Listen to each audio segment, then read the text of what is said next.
नमस्कार मित्रांनो, स्वागत आहे तुमचं माझ्या यूट्यूब चॅनलमध्ये. आणि आपण घेत आहोत डी एस ए सिरीजमधला आज आपला 6वं सेशन आहे.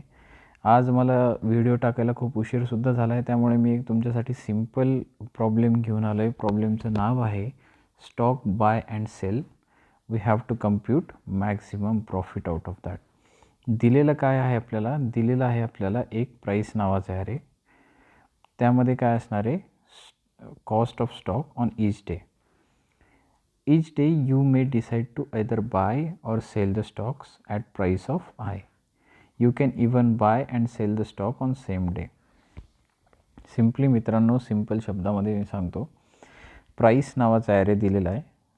त्या ॲरेमध्ये पुढच्या काही दिवसांमध्ये एका पर्टिक्युलर स्टॉकचा प्राईस म्हणजे त्या पर्टिक्युलर दिवसाचा काय त्याचा प्राईस असणार आहे तो दिलेला आहे.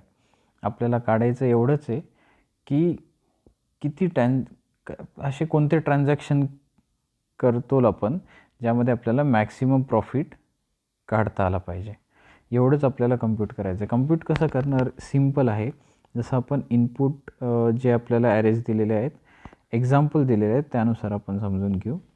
जसं की हा ॲरे आहे 1, 5, 3, 8, 12. आपल्याला आउटपुट कसं काढायचं आहे याचं की यामधून आपल्याला स्टॉक बाय करायचं आहे, स्टॉक सेल्स करायचे आहेत, काही ट्रान्झॅक्शन्स करायचे आहेत.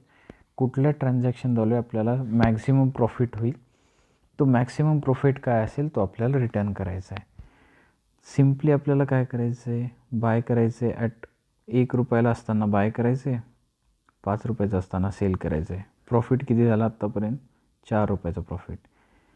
पुन्हा बाय करायचं आहे 3 तारखेला आणि सेल करायचे 8 तारखेला. प्रॉफिट किती झाला? 5 रुपये. पुन्हा बाय करायचे 8 तारखेला आणि सेल करायचे 12 तारखेला. प्रॉफिट किती झाला? टोटल 4 रुपये. आणि सगळ्यांचं ॲडिशन केल्यानंतर फायनल प्रॉफिट आपल्याला किती झालेलं दिसतो आहे? तर 13 इतका फायनल प्रॉफिट आपल्याला झालं. आपल्याला 13 रिटर्न करायचं आहे. हा या ॲरेमधला, या प्राईस ॲरे जो गिवन आहे त्याच्यामधला मॅक्सिमम प्रॉफिट आहे 13. तर बघूया याचं सोल्युशन आपण कसं काढू शकतो. सिम्पल लॉजिक आहे यामध्ये, फार काही डीप असं नाही. दिसायला हा क्वेश्चन खूप हार्ड वाटतो. सोल्युशन खूप सिम्पल आहे. सोल्युशन एवढंच आहे, सिम्पल लॉजिक आहे की आपण स्टॉक बाय कधी करणार? ज्यावेळेस त्याचा प्राईस सगळ्यात कमी असेल त्यावेळेस. आणि स्टॉक सेल कधी करायचं आहे? ज्यावेळेस त्याचा प्राईस सर्वात जास्त असेल त्यावेळेस. हे एवढंच प्रिन्सिपल या क्वेश्चनचा आन्सर काढण्यासाठी पुरेसा आहे. बघूया याचा आन्सर. सगळ्यात पहिल्यांदा आपल्याला एक व्हेरिएबल घ्यायचं आहे, इंट RES, ज्याला आपण 0ने इनिशिएट करणार आहोत. आणि प्रॉफिट आपण यामध्ये ॲडिशन करणार आहोत प्रत्येक स्टेपमध्ये. सगळ्यात पहिल्यांदा आपण फॉर लूप लावू. फॉर लूप आपल्याला लावायचं आहे I = 1, I n आणि I++. आपल्याला असा फॉर लूप लावायचा आहे. आपल्याला 1 पासून स्टार्ट का करायचं आहे? कारण की आपल्याला ईच डे हे चेक करायचं आहे की आजचा प्राईस कालच्यापेक्षा जास्त होता का कमी होता. जर समजा जास्त असेल तर आपण तो जो स्टॉक आपण बाय केलेला आहे तो आपल्याला होल्ड करायचा आहे. जर आज प्राईस उतरला आहे त्याचा, याचा अर्थ आपण कालच्या प्राईजला त्याला विकायला पाहिजे होता. किंवा आज प्राईस उतरला आहे, आपण जर आज जे मॅक्सिमम मिनिमम झालेला आहे, मिनिमम झालेला असेल तर आपल्याला परचेस करायचे, मॅक्सिमम झालेला असेल तर आपल्याला सेल करायचे. यासाठी आपल्याला डेज कम्पेअर करायचे आहेत की प्राईस वर जातो आहे की खाली जातो आहे. त्यासाठी सगळ्यात पहिल्यांदा आपण इफ कंडिशन लिहिणार येते.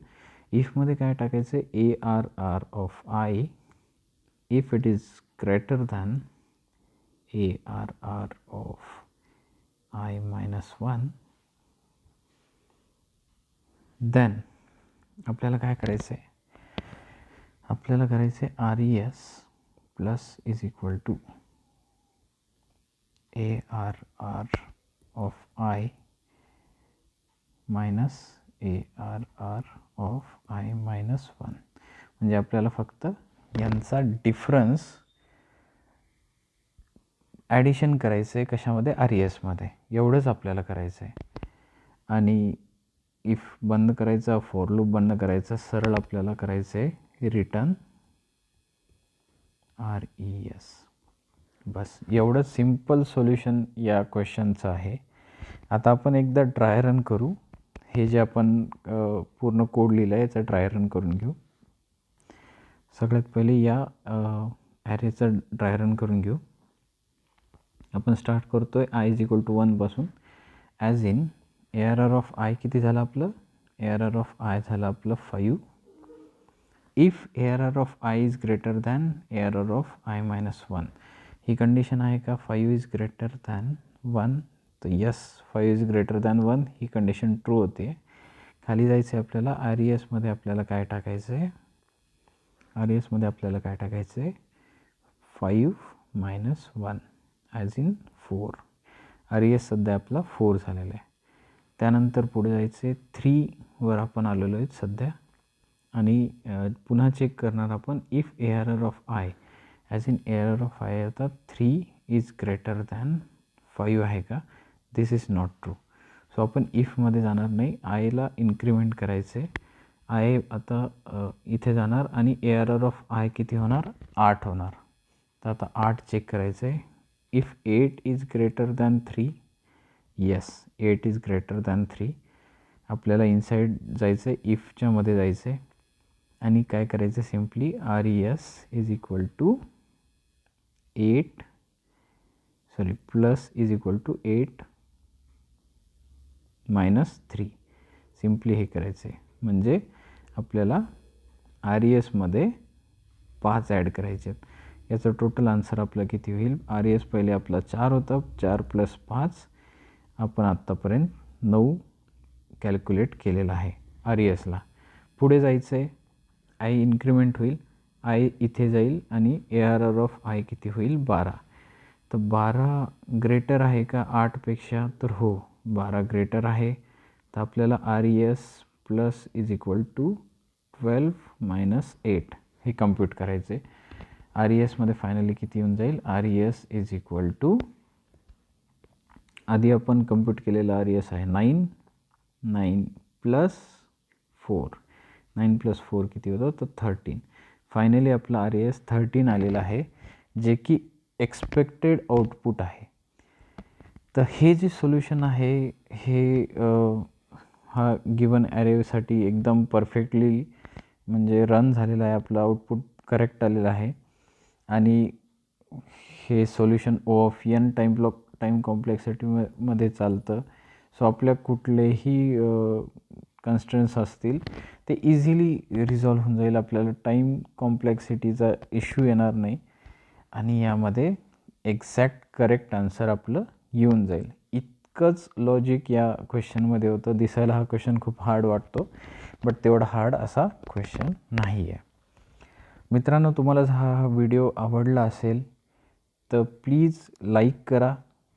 या व्हिडिओला शेअर करा आणि आत्तापर्यंत जर तुम्ही DSA सिरीजमधले प्रिव्हियस लेक्चर्स बघितले नसतील तर प्लीज पहिले तुम्ही प्रिव्हियस लेक्चर्स बघा आणि यापुढे बॅकलॉग क्लिअर करून DSA सिरीजमध्ये तुम्ही माझ्यासोबत कंटिन्यू करा. 2 ते 3 महिन्यामध्ये आपण DSA मास्टर करण्याचा हा एक कोर्स घेऊन आलेलो आहोत आणि बस कंटिन्यू करत राहा. DSAची प्रॅक्टिस करत राहा. 2-3 महिन्यानंतर असा कुठलाच DSAचा क्वेश्चन नसेल जो तुम्हाला हार्ड जाईल, जो तुमच्या कानावरून कधी गेलेला नसेल.